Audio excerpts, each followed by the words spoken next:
Peace family, it's Bakari Lumumba back once again, the progenitor of LumumbaSpeaks.com, a black empowerment initiative where we believe we could gain a competitive advantage by always betting on black.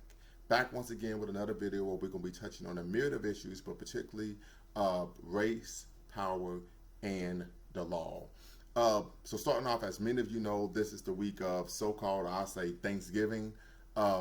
And so I wanted to start off the conversation that we're going to have by touching on an issue. I was at the gym this week. As you all know, I'm always trying to keep the body by Lumumba going, keep the suit on Batman fresh, right? And I had someone say, hey, happy Thanksgiving. White person, of course. And I stated, listen, I don't celebrate Thanksgiving. They said, why? You know, you're not a Native American. I said, I understand that. I said, but I had to put in context for me. Now, I talked about when I was in middle school, 8th grade to be exact. There was a Native American, an indigenous individual who was in the class, and I had asked them, do you celebrate Thanksgiving? And they stated to me, and I quote, do you celebrate the Carnival cruise ride that your people took to get here? And it put it in perspective for me, right? I wouldn't want someone celebrating, you know, the Middle Passage, right? The indignities that was rooted in that, right? And so I think it's very important that when we have a conversation about Thanksgiving with our family, and of course we're going to take the day off from work and we're going to gather with our family and we're going to watch football as many people do. But I think it's important to have a respectful and I would even say courageous conversation with our friends and family where we talk about the true roots of Thanksgiving, right? That is rooted in white settler colonialism, that is rooted in what? White supremacy and the concepts such as manifest destiny and Norman yoke, right? And so I think it's very important also when you look at Native Americans, they call it a what? National Day of Mourning. And I'm not stating that we need to cape for Native Americans, right? They have their own fight. They do what they do, and I think they do it very well at a level that I think that they're able to, you know, as Tariq Nasheed would say, hold their own, you know what. But I think what's most important is that we don't want to play the cultural children of the world. Elijah Muhammad already stated that if we're going to tell black people not to not emulate whites, we have to have an alternative. And that alternative, of course, I believe is in always betting on black, promoting the ideology and movement known as Pan-Africanism. So I think that's very important. Moving forward, I think is also important. And when we talk about race, power, and the law. Oftentimes when I go to the gym, we have a number of conversations about a myriad of issues, a litany of issues that take place in society and the world. And so the conversation came up, we were talking about, can black people be racist? And I stated no. And the conversation was, why? And I said, well, it takes power to be racist, right? Racism isn't simply disliking someone because of the racial ethnic background.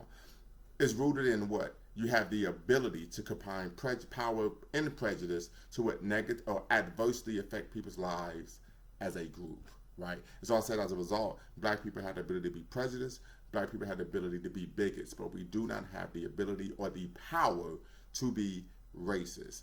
And I want to move that forward when we look at, you know, of course, we had the successful trial of Ahmaud Arbery's killers where they were found guilty. However, and many people stating that this is justice. I would disagree. I believe that justice for black people isn't white vigilantes being tried, found guilty, and thrown in prison, because we know in Georgia they're going to face a mandatory life in prison sentence.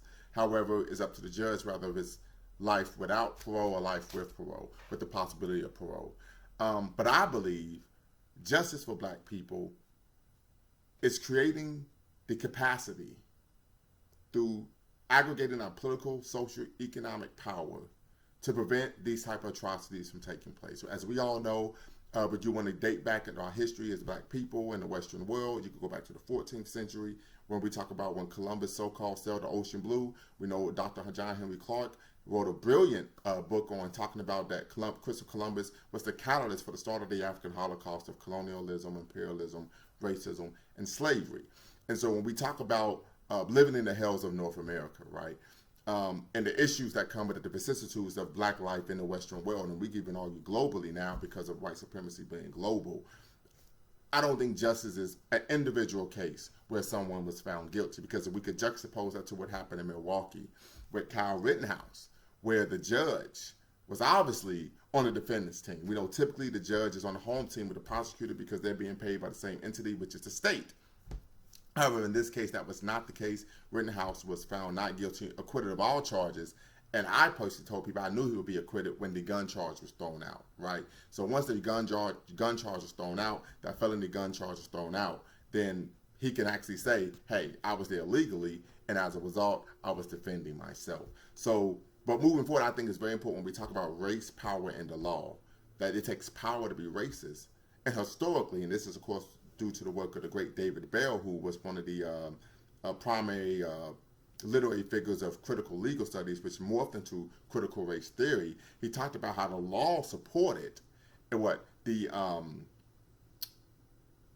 discrimination and stripping of citizenship from black people. So we know historically, we could go back after Bacon's Rebellion. We know Michelle Alexander's great work, The New Jim Crow, touches on the historical importance of Bacon's Rebellion, that their black codes being implemented, 16th, 17th, 18th century, or prohibiting blacks from gathering in spaces, prohibiting blacks from owning firearms. We can even argue that that is still rooted in the culture of law enforcement today, so where a black person who is legally carrying a firearm, right, has proper ownership, has proper documentation, still is treated as if they're a threat to society. We can argue that that is historical, and that's part of the culture milieu of the American criminal justice system, as some people call it, just us system. I think it's also important that we look at the 13th, 14th, 15th Amendments, so-called gave us citizenship.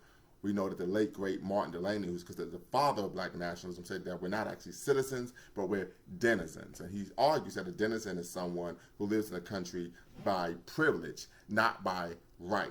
And of course, if you look back 16 years ago to, of course, Hurricane Katrina, how did the media describe black people who were unfortunately wading in the water, as we can say, trying to find some peace and refuge from, of course, during the flooding? As a result, they call them refugees. And we know refugees are not citizens of a country. They are individuals who are seeking asylum for some reason, shape, or form, some way, shape, or form. So once again, we can see how the law is entwined. Plessy versus Ferguson was another example of the law supporting the discrimination, the dehumanization of black people, right? And so then, of course, we all know about Jim Crowism, laws that were set in place to disenfranchise black people at every level of society. So once again, the law has to be co-entangled with power to engage in racist acts against an entire community, right? And so black people, unfortunately, we don't have the power to do that, and I would argue black people have never want to do that, right? Because that's just not who we are as a people.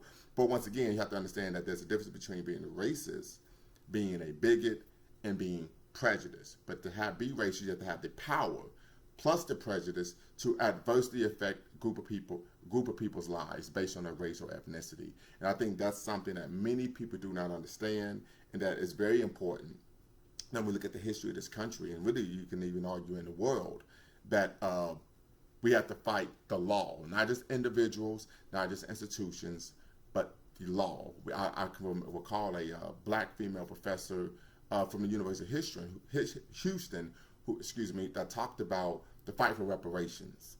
And many people were arguing, well, it was legal. And she said, well, the Holocaust was legal to Hitler. Yet they still had to pay reparations to what? Not only Soviet Union and the other allies, but also to the Jewish people as well. We understand that internment camps, Japanese internment camps, was legal to the government, but reparations were still paid. So we have to understand that the law plays a role in terms of racism, and we have to understand that we're dealing with issues of power. We know we live in a world in which might is right. And as a result, it doesn't matter how you feel as an individual. It doesn't matter if a person's character is of value.